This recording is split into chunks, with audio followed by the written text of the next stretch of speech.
ನಿಮ್ಮ ಜೂನಿಯರ್ಸ್ಗೆ ಒಂದು ಮೆಸೇಜ್ ಕೊಡ್ತೀರಾ ಇದ್ರೆ ಏನು ಕೊಡ್ತೀರಾ?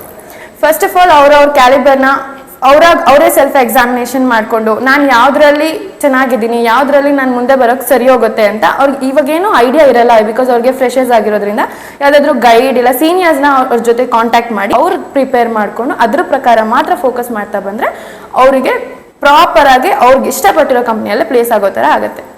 ಜೂನಿಯರ್ಸಿಗೆ ನನ್ನ ಕಡೆಯಿಂದ ಮೆಸೇಜ್ ಅಂದರೆ ಸ್ಕಿಲ್ಸ್ ಮೇಲೆ ಫೋಕಸ್ ಮಾಡಿ, ಪ್ರಾಜೆಕ್ಟ್ಸ್ ಬಿಲ್ಡ್ ಮಾಡಿ, ಆಮೇಲೆ ಕಾಲೇಜಲ್ಲಿ ಟ್ರೈನಿಂಗ್ ಕೊಡ್ತಾರೆ, ಅದನ್ನು ರೆಗ್ಯುಲರಾಗಿ ಅಟೆಂಡ್ ಮಾಡಿ. ಪ್ರಾಜೆಕ್ಟ್ಸ್ ಮಾಡಬೇಕು ಅವರು from the day one, from the first semester. So ಅದರಿಂದ ಅವ್ರಿಗೆ ಗೊತ್ತಾಗುತ್ತೆ ರಿಯಲ್ ವರ್ಲ್ಡ್ ಪ್ರಾಬ್ಲಮ್ಸ್ ಏನಿದೆ, so how can they find solutions ಅಂತ. ಜೂನಿಯರ್ಸ್ಗೆ ಏನಂದರೆ ಕಾನ್ಫಿಡೆನ್ಸ್ ಕಳ್ಕೊಬೇಡಿ.